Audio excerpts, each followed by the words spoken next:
Ok, hoje já estou com uma juba de todo tamanho, mas pronto. É que eu tenho que pôr isto por ordem.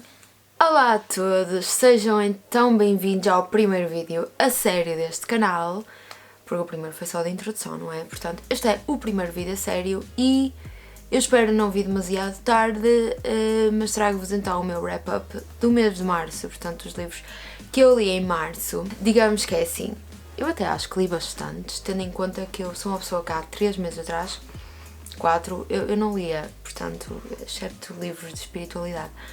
Portanto, eu acho que este até é um bom número, foram 5 livros, se bem que o primeiro eu comecei-o em fevereiro, mas só o terminei em março, portanto eu não o vou contar como uma leitura de fevereiro, porque eu não o terminei em fevereiro. Vou contá-lo como uma leitura de março, mas pronto, pelo menos li 4 livros inteiros em março, e este acabei-o em março. Eu não preparei de todo este vídeo, vamos só avançar e eu nunca fiz um vídeo destes, portanto eu espero que isto saia bem. E vamos então começar. Mas, portanto, o primeiro livro que eu acabei então de ler em março e que comecei em fevereiro foi este aqui, da Gillian Flynn, Objetos Cortantes. Eu fiquei a saber depois que existe uma série e vi o primeiro episódio e aquilo... É porque é estranho, tipo, ler uma cena e depois ver aquilo em imagem. Porque este livro é um thriller, eu diria que é um thriller, basicamente fala sobre Camille Pricker, é uma jornalista medíocre, super medíocre, e ela tem noção disso, e o senhor que, pronto, o chefe dela, que a bem dizer também é amigo dela, acaba por mandá-la para a sua cidade, de onde ela saiu, porque ocorreram lá 2 assassinatos e então ele quer que ela vá para lá e escrever então um artigo sobre o assunto. Mas ao mesmo tempo ele acaba por mandá-la para lá também com uma segunda intenção de ver se ela consegue curar um bocado os seus traumas. E assim, se vocês não conhecem a Gillian Flynn, eu só tenho a dizer que se vocês não conseguem aguentar coisas assim muito fortes, se calhar é melhor não lerem. O primeiro livro que eu li dela foi Lugares Escuros e eu apaixonei-me por ele. Eu li-o, tinha pai 16 anos. Ok, que eu estava numa das fases mais dark de toda a minha vida e eu era super macabra. Portanto, foi uma altura em que eu acho que calhou bem eu ter lido esse livro. Embora eu acho que se eu lesse agora ia gostar tanto como gostei na altura. E então eu defini logo na altura que esse era o meu livro favorito.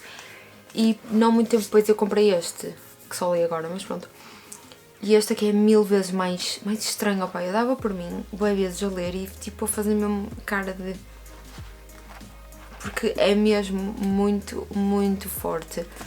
E depois a Gillian Flynn, ela não é, como é que eu ia dizer? Não passa paninhos quentes nas coisas que tem que escrever. Escreve-as tal como é. Eu não sei como é que ela tem estas ideias macabras, super macabras, mas eu gostei muito deste livro e eu dei-lhe quantas estrelas? Eu dei-lhe 4 estrelas. Eu vou já avisar, gente, eu sou o tipo de pessoa que eu acho que no Goodreads eles deviam ter até 10 estrelas. Porque eu acho que 5 é uma coisa, eu sinto-me mal em dar menos do que 3 estrelas aos livros. Eu acho que o único que eu dei 3 estrelas... Aliás, só dei a um único livro e foi porque não é o meu género de leitura, mas ao mesmo tempo sinto-me mal porque eu gosto de escrever, eu sei o tempo que as pessoas passam nisto e as ideias que elas têm e provavelmente, sei lá, é que escrever uma história é muito diferente do que, não é? Depois, ainda por cima uns livros destes, meu Deus, eu dei 4 estrelas porque eu gostei muito mais do outro livro dela, então pronto, mas se vocês gostam de coisas macabras, leiam este livro. Mas aconselho imenso, eu não sei mais o que dizer, honestly. Será que eu podia dizer? Era interessante dizer tipo qual foi o meu personagem favorito do livro. Honestly, apesar de ser a personagem que mais arrepios me dá, eu acho que é a Ama. O nome dela é Emma em inglês. Pá, porque ela é uma miúda de 13 anos, ou que é super, olha, é super macabro. A personagem dela do início ao fim me arrepiou e acho que foi por isso que eu gostei tanto dela. Portanto, não sei mais o que dizer. Eu tenho que ver mais vídeos destes para saber o que as pessoas dizem nessas coisas, porque eu nem sequer fiz guião. Eu não, vamos go with the flow. Pronto, depois de acabar aquele livro eu passei então, queria uma coisa um bocadinho mais leve, bastante mais leve. Então escolhi o The Love Hypothesis e eu sei que ele foi lançado agora em português, mas fuck, eu não consegui controlar-me e acabei por comprá-lo em inglês ainda não tinha saído em português. E gostei tanto dele que eventualmente vou comprá-lo em português, mas não vai ser já. Este livro, para começar, eu adoro esta capa, ok? Eu nem sei, eu acho que já toda a gente conhece este livro, não é? Basicamente fake dating entre a Olive e o Adam. Ela beija logo no início do livro para tentar enganar a melhor amiga, para que a melhor amiga possa namorar com um rapaz de quem ela gosta e com quem a Olive saiu algumas vezes, mas de quem nunca gostou muito. Só que pronto, como há tipo aquela regra de ai, que namorou com a minha amiga, portanto eu não vou namorar com ele, o que eu acho super estúpido. Pronto, então ela acaba por criar esta relação falsa com o Adam para poder enganar a amiga, para que a amiga possa então namorar com o rapazito, que já agora é super cómico. E pronto, e é assim, eu já tinha lido The Spanish Love Deception e gostei muito, tipo, eu não sou aquele tipo de pessoa que tem as expectativas bem altas e é tipo, ei, todas as histórias têm que ser super arrebatadoras, eu tenho que ficar com o queixo no chão, eu tenho que sair, que acabar de ler a chorar, babirranho, ou a rir-me imenso, não. Aliás, eu tenho um bocadinho de reservas em relação à comédia, porque eu sou um bocado exigente na comédia, porque eu própria escrevi muita comédia toda a minha vida, então eu tenho tipo os níveis de comédia um bocado mais altos do que o resto das coisas. Diria que essa é a única cena. Então às vezes, quando eu acho algo cómico, eu fico tipo, isto está mesmo bem escrito, não está cringe. Que, por exemplo, é o caso deste livro. As cenas de comédia deste livro estão mesmo cómicas e eu ri-me imenso. E depois, a forma como tudo desenvolve é super bonita. A cena inicial do livro é super bonita. E depois, como eu estava com o Spanish Love Deception na cabeça, eu achei que ia ser muito do mesmo género, porque eu acho que o Spanish Love Deception é muito mais... como é que eu ia dizer? Não tem tanta profundidade por trás. Não é que os personagens não tenham profundidade, mas eu diria que neste há coisas mais profundas que eu pessoalmente adoraria que tivesse sido mais explorado, mas ao mesmo tempo não fico triste com isso, nem acho que seja uma coisa que esteja super em falta. Uma coisa que já agora aproveito para falar, que muitas pessoas falaram sobre isto, é a questão da sexualidade da Olive. É assim, eu pessoalmente, pronto, por razões pessoais com as quais não me sinto ainda à vontade para partilhar, não me fez confusão, porque nem toda a gente precisa de rótulos e essa podia ser a situação da Olive. Eu não sei se vocês perceberam, mas à partida dá a entender que ela é demissexual, o que significa que ela só sente atração sexual por pessoas com quem tenha desenvolvido uma ligação. À partida, eu acho que a autora já confirmou que sim, mas houve pessoas que gostavam de ter tido lá o rótulo. Eu não acho que seja necessário, primeiro porque ela também ainda pode estar na fase de sentir isto, mas não é por não saber o rótulo, por ela própria não o conhecer, que invalida o que ela sente, porque é super normal e infelizmente estes são rótulos que nem toda a gente conhece. Acredito que muita gente a ler isto não soubesse sequer que existe isso, que existem pessoas demissexual, que existem pessoas assexuais, que existem pessoas aromânticas, e então eu pessoalmente não sentia a necessidade, e porque depois lá está, ela até podia ter consciência disso, mas podia não querer o rótulo, porque nem toda a gente necessita de rótulos. Portanto, também não me fez confusão nenhuma. Gostei mesmo muito de ter isso, porque senti-me representada de certo modo, e é tudo que eu posso ser. E adorei a Olive, honestly, a Olive é a minha personagem favorita deste livro. Também gosto bastante do Adam e gosto muito do Malcolm e do Holden. Bastante. O Holden também para mim tem imensa piada e depois ele com o Malcolm ficam os dois super cómicos. Mas a Olive é a minha favorita porque eu acho que ela tinha tipo, eu não sei, ela era o equilíbrio perfeito de tudo. Acho que era super dinâmica, mas ao mesmo tempo tinha as suas reservas e não sei, acho que tinha super profundidade esta personagem e eu gostei mesmo muito. E eu dei 5 estrelas a este livro porque é o que eu digo, não precisa de ser uma história arrebatadora para me tocar e para eu gostar e para ser merecedora de 5 estrelas, por isso Depois eu decidi pegar num livro que eu andava a evitar há algum tempo, porque eu desde que li a sinopse eu fiquei tipo, isto vai me matar. E eu acho que vou passar 4 horas a falar deste livro, que é o Todo Este Tempo. E eu já li reviews um bocado más, eu também não entendo, porque todas as reviews más que eu leio, eu depois comprovo que eu não concordo de todo com essas pessoas, tenho as minhas razões. Para começar este livro, ok, eu vou-vos contar um bocadinho da história, portanto, o personagem principal, o Kyle, sempre namorou com a mesma rapariga, a Kimberly, e para ele era tudo perfeito, mas no baile de final de ano, de finalistas, o que é, ela acaba com ele. E ele fica super destroçado e entretanto acabam por ter um acidente de carro e ela morre. Isto não é spoiler porque literalmente está aqui, ok amigos? E pronto, ela morre e depois ele cruza-se com uma outra rapariga, a Marley, que está a passar também por um processo de luto e então acaba por ser assim, quase que eles a ajudarem-se um ao outro e a compreenderem como ultrapassar isto. Eu estou-me a rir porque esta história é tão mais do que estas simples palavras, mas pronto.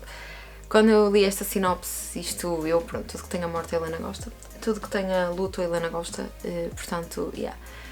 Eu própria adoro escrever sobre isso, macabro eu sei, mas pronto. E então eu, peguei nele, como podem ver está super marcado. E olha, eu não sei o que vos dizer. Eu comecei a ler este livro e logo desde o início eu notei algo que para mim foi muito estranho, que é, e eu sei que este livro foi escrito por autoras, calculo eu, americanas e que foi traduzido, e eu não consigo ter a certeza, talvez eu compre em inglês também para reler em inglês, porque é o original e para perceber melhor a escrita das autoras, mas de facto a maneira como está escrito, eu juro-vos que isto é a minha maneira de escrever. É mesmo estranho porque eu não sinto isso em nada. Não é? Porque eu acho que cada um tem a sua maneira de escrever, eu tenho muito a minha maneira de escrever, eu sou uma pessoa que gosta muito de utilizar metáforas, eu gosto muito de ir à procura de palavras que eu própria não conheço e fico a saber o conhecimento, né? Na altura, fico a saber na altura, gosto de me deixar surpreender e deixar a minha mente ir e os meus dedos simplesmente estarem a escrever, gosto de quando vem uma determinada cena que me faz sentir muitas coisas, de descrevê-la ao máximo, mas não de forma cansativa, de forma a que as pessoas sintam magia dentro delas, completamente. E eu sinto que a escrita deste livro está muito assim. E eu vou ver se encontro aqui, se calhar, uma frase que possa ser o exemplo perfeito. Por exemplo, esta que eu escrevi isto, até apontei aqui, que é, isto não dá spoiler, diga, já vos contei isto. A realidade de Akim já não estar vivo é uma série de mágoas diárias. E depois eu apontei aqui em baixo e eu escreveria isto. Foi mesmo estranho dar por mim a ler coisas que pareciam escritas por mim. Foi muito estranho e foi tipo too close to home por causa disso. Depois eu rapidamente me senti super conectada a todos os personagens, na verdade mais ao Kyle. Eu sinto que o Kyle é quase como uma parte de mim e uma parte de personagens meus que eu tenho nos livros que estou a escrever. E depois porque também não calhou, porque o universo está todo interligado, de eu estar a escrever um determinado livro, que entretanto já acabei. Se vocês quiserem, eu estou a pensar publicá-lo no Wattpad antes de publicar em formato físico, porque eu vou publicá-lo em formato físico, sem dúvida alguma, já não tenho mais dúvidas em relação a isso, mas estava a pensar testar antes no Wattpad, pronto, para vocês me dizerem o que acham. E pronto, isto para dizer que eu estava a escrever esse livro e enquanto estava a ler este e eu vi muita coisa minha e da minha história aqui e foi mesmo estranho. Inclusive apelidos, nomes, frases que os personagens dizem. É assim mesmo assustador e este livro é completamente tudo para mim. Claro que eu lhe dei 5 estrelas, é um dos favoritos deste ano e de sempre, honestly. Portanto, quando eu fizer o vídeo no final do ano sobre os meus livros favoritos de 2022, este vai estar lá de certeza absoluta. E como eu já disse, eu gosto muito de todos os personagens, mas o meu favorito é o Kyle, que é o personagem principal. Eu adoro livros escritos na primeira pessoa, gosto muito. Sinto que tenho mais conexão. E by the way, aproveito para dizer que o Nadula vai para a alta se isso é escrito na terceira pessoa. No entanto, foi dos poucos livros que eu senti super conexão com a personagem, porque isto é contado na terceira pessoa, mas a partir do ponto de vista da Olive. e eu senti muita conexão com a Olive, o que é raro porque eu não costumo sentir tanta conexão quando é escrito na terceira pessoa, porque eu própria gosto mais de escrever na primeira pessoa.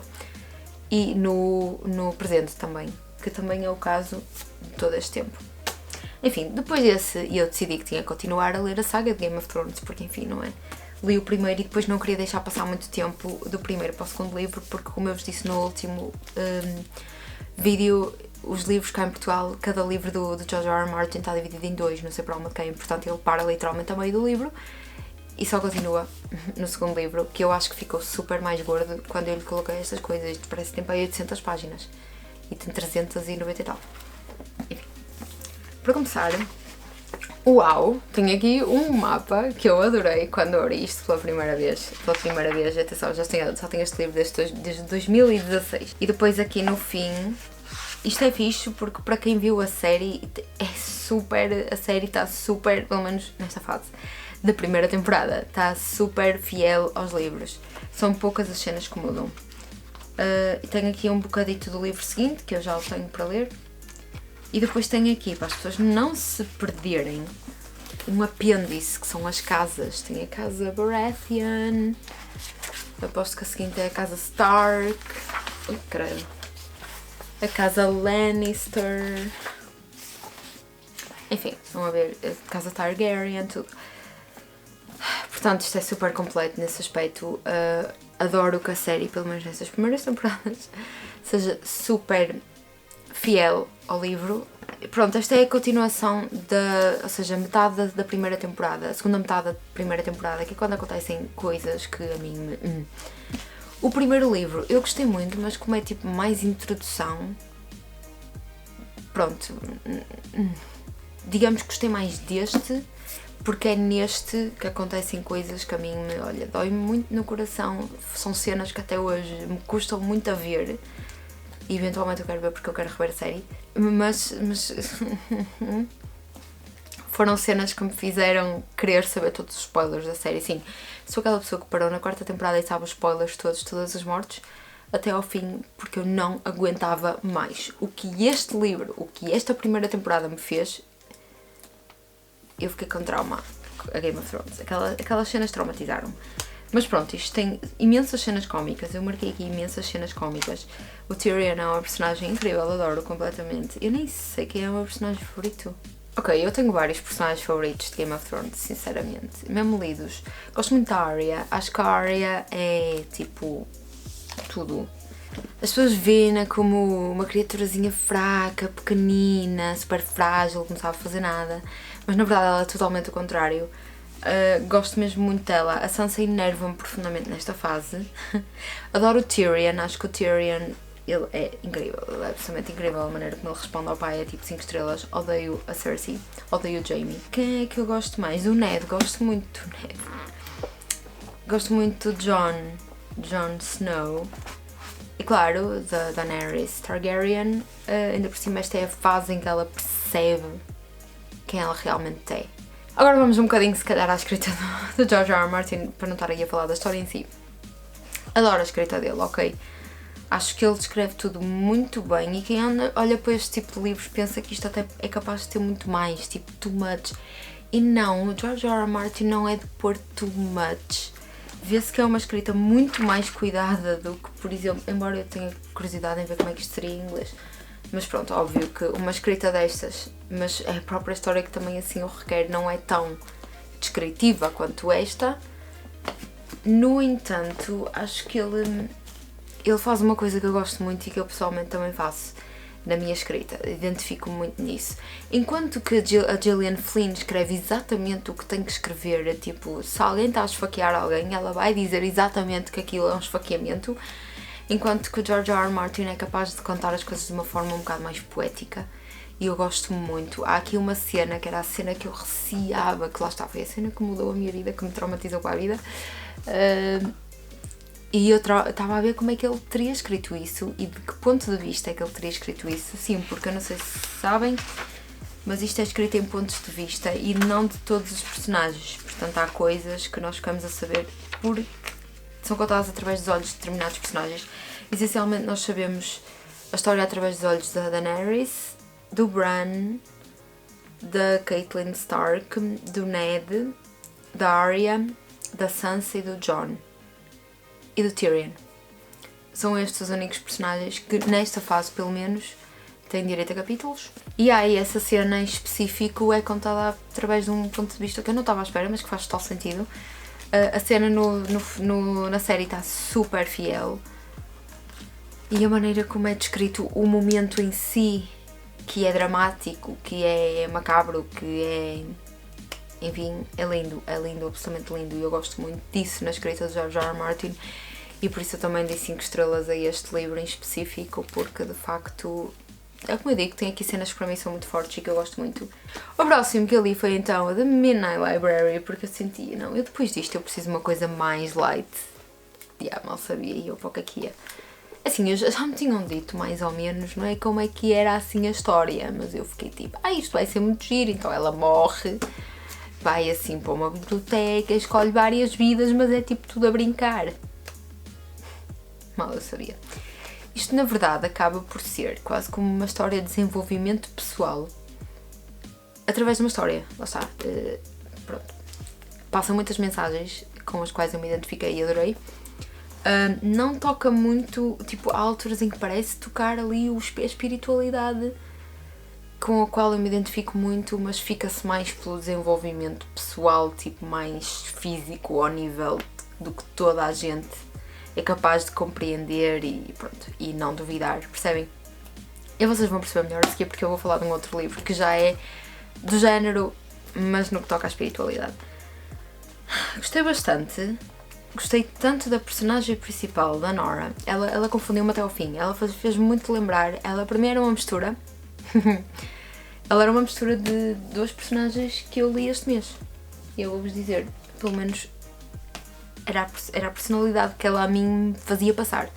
Para mim, ela é então uma mistura da Camille com a Olive. Eu passo a explicar, se conseguir.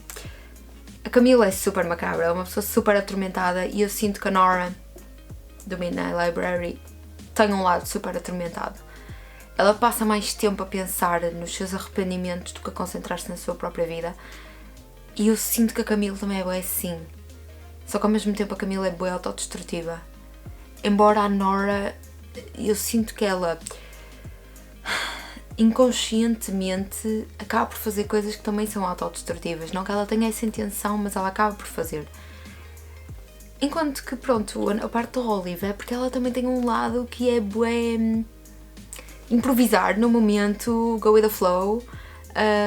A Nora tem que dar por ela, tem que improvisar em muitos momentos, é que eu sinceramente se tivesse essa situação ia me vomitar toda, não ia saber o que dizer, mas ela consegue. Eu sinto que a Olive também é bué assim, e depois a Olive também tem um lado bué, não sei, eu não consigo explicar, é tipo meio bubbly, mas não too much. Espero que vocês estejam a entender o que eu quero dizer, ou seja, tem um lado assim mais fofo, ligeiramente mais extrovertido, mas ao mesmo tempo não demasiado, está ali no equilíbrio. E eu sinto que a Nora também tem bué isso, em algumas das vidas nós sentimos isso. Eu adivinhei o final e li reviews que diziam que o final que podia ter sido muito melhor e que pronto, foi só básico. Eu não acho, eu acho que foi o final perfeito. Nem é tipo ser previsível ou não, nós temos que chegar a um ponto também de entender que não haveria outro final possível, porque não fazia sentido. A ideia aqui é um bocado ela perceber os seus erros. E por isso, eu não quero estar a falar muito porque eu não quero estar a dar spoiler, mas basicamente vocês podem chegar a meio e perceber qual vai ser o final. Como podem não perceber, mas quase certeza que percebem. Mas de qualquer das maneiras, eu não acho que seja um final amargo, acho que acaba exatamente da maneira como tinha que acabar.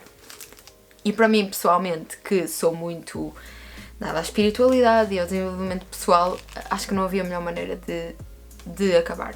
Enfim, eu ia dizer no início que eu gostei tanto da personagem que o livro seguinte que eu comecei a escrever adotei um bocado... Não foi bem a personalidade desta Nora, mas adotei o nome dela, Nora, porque ficou-me e foi um bocado a homenagem a esta Nora. Eu sinto que eu gostei mais da Nora do que o livro em si. Sinto que se fosse outro personagem não teria resultado tão bem. Sinto que esta Nora foi o que preencheu tudo. Eu ia dizer alguma coisa. Gosto muito do facto destes capítulos não serem numerados, mas sim com nomes. E eu vou só dar-vos o do início, que é para também não estar a dar muito spoiler. A Conversation About Rain. Este li-o em inglês, porque eu perguntei a uma amiga minha que leu em inglês o que ela achava melhor, porque este já saiu cá em Portugal, já está traduzido, e ela disse, não, lê em inglês, é o original, sinto que pode tocar mais se for em inglês, e eu pronto, assim foi, comprei em inglês. E sinceramente foi muito mais barato, paguei 12€ por este livro e aposto que o português ia ser tipo 18€, mas pronto. Como podem ver, este capítulo é tipo isto, e acabou já. Tem um ou outro que é maior, mas são muito poucos os capítulos grandes. Adoro os nomes que o autor deu, acho que faz total sentido. E é o que eu vos digo, gosto que os capítulos não sejam numerados, mas sim que tenham nome. E pronto, e eu sinto que esta história me inspirou a muitos níveis. Não foi um favorito, dei-lhe 5 estrelas, porque acho que a mensagem é absolutamente incrível e está super original. E isto transformado num filme vai ficar incrível. Espero eu. Enfim, e agora vamos seguir um bocado na mesma onda, porque a verdade é que eu queria ler algo totalmente diferente e acabei por pegar em algo parecido, porque pronto, olha, já que estamos nesta onda, bora. Que é então este livro aqui, A Vida Tem um Plano Perfeito para Ti. E eu diria que qualquer pessoa pode ler isto, embora, se vocês tenham uma predisposição maior para a espiritualidade, se vocês querem aprender mais sobre o assunto, eu diria que este é um ótimo livro para começar. É super leve, super leve. Uma coisa que não me agradou tanto foi o facto de ser escrito na terceira pessoa, um bocadinho chato. E acho que a história em si é um bocadinho apressada em algumas coisas, mas ao mesmo tempo passou-me um bocado ao lado porque eu sinto que a história aqui é um bocado irrelevante, mas basicamente eu vou-vos contar, é sobre, deixa eu ver o que é que diz aqui. Pronto, basicamente é sobre um executivo de sucesso, um jovem executivo de sucesso que é enviado para Bangkok, na Tailândia, para liderar uma empresa, para ajudar a levantar a empresa, porque aquilo está um bocado um caos. E entretanto ele acaba por ouvir uma conversa entre os médicos de que ele tem pouco tempo de vida e então ele fica um bocado em pânico com isto, né? E então decide que, pronto, quer desistir de tudo, só que acaba por ser interrompido por uma idosa e depois a história parte um bocado a partir daí, né? Esta idosa torna-se numa personagem super principal, tanto na história como na vida do Malo, que é o tal jovem executivo, e pronto, e depois ela já teve as suas aprendizagens, é uma pessoa muito conectada e acaba por ensinar-lhe muitas coisas de espiritualidade, que pronto, muitas das coisas, para quem já está dentro, já sabe, outras eu gostei muito, porque isto aborda coisas que eu própria já penso, que eu própria já falei no meu outro canal, mas ao mesmo tempo conseguiu-me ensinar coisas novas. E isso é incrível, eu sinto que agora tenho estado muito mais focada, porque há tanto lado da espiritualidade, as pessoas julgam que a espiritualidade é acreditar na lei da atração. Não podiam estar mais erradas e não podiam dar-lhe um nome pior. Mas basicamente há tanta coisa em que nos concentrarmos e nos trabalharmos que é absolutamente incrível, mas pronto, se quiserem saber mais sobre isso vão ao meu outro canal, porque eu tenho montes de vídeos planeados sobre isto e é de falar muito mais sobre isto. E pronto. E basicamente é como eu estou a dizer, é uma história super leve mesmo, tem uma escrita super leve, vocês não se sentem nada que é too much, que é muito pesado. Eu demorei algum tempo a ler, confesso, talvez porque eu gosto de coisas mais pesadas e porque eu estou habituada a ler coisas de espiritualidade em livros de informação que me debitam a informação e eu vou relendo e apontando e fazendo coisas e refletindo. Este é um livro que nós conseguimos, pronto, ir absorvendo com calma, porque é mais feito com exemplos, não simplesmente dão a informação, não é? Porque o próprio personagem principal está a descobrir tudo isto e pronto. Mas para mim, né, claro, a Helena fazer reflexões em certos momentos, senti essa necessidade, porque eu já estou mais dentro disto, então para mim fazia total sentido. E eu diria mesmo, se vocês estão interessados em ler uma coisa totalmente diferente, leve, mas ao mesmo tempo que vos introduza a este mundo, se estiverem interessados, atenção, eu não aconselho a lerem estas coisas a quem não tem a mente aberta. E quando eu digo a mente aberta é tudo. Abram o vosso coração também, até porque, na minha opinião, o coração é o órgão mais importante de todos, não é só o que nos dá vida, mas é o nosso centro de tudo, é o nosso centro energético, é o órgão mais importante. Porque como eu costumo dizer, se o nosso chakra do coração estiver desalinhado, todo o resto se desalinha. Abram o vosso coração e podem entender coisas lindas, magníficas e começar a ter outra visão da vida. Aqui isto basicamente diz, né? Tipo, mais de 300 mil leitores mudaram as suas vidas graças a Maud Anka, whatever, o nome da pessoa, da autora, que eu não sei pronunciar. Na minha opinião, não mudou a esse ponto porque já tinha mudado a minha vida, mas sem dúvida que eu sinto que isto pode mudar para quem está a entrar neste mundo. Portanto, espiritualidade, amigos, sem dúvida. E atenção, espiritualidade não é tipo Deus, ir à missa. Quer dizer, para alguns pode ser, mas não é sobre isso isto, não é. É a espiritualidade como eu a vejo. E eu dei 4 estrelas a este livro pura e simplesmente porque, como eu vos digo, eu prefiro este género de livros a debitar-me o texto. Mais científico, mais científico no sentido em que é escrito como informação, mais nada. Portanto, é isso. E foi então o último livro que eu li, porque o livro seguinte que eu comecei a ler já só acabei este mês, portanto eu acho que faz sentido depois falar sobre esse livro quando fizer o wrap-up de Abril, mas no geral eu acho que li bastante. Provavelmente haveria quem dissesse que eu li imenso e não tenho mais nada que fazer da minha vida, mas pronto. Há livros aqui que eu às vezes demoro, eu acho que o máximo que costumo demorar é tipo 6 dias a ler, 7, como por exemplo o livro de Game of Thrones ou da Gillian Flynn, mas depois há outros em que eu leio em 2 dias, portanto acaba por compensar.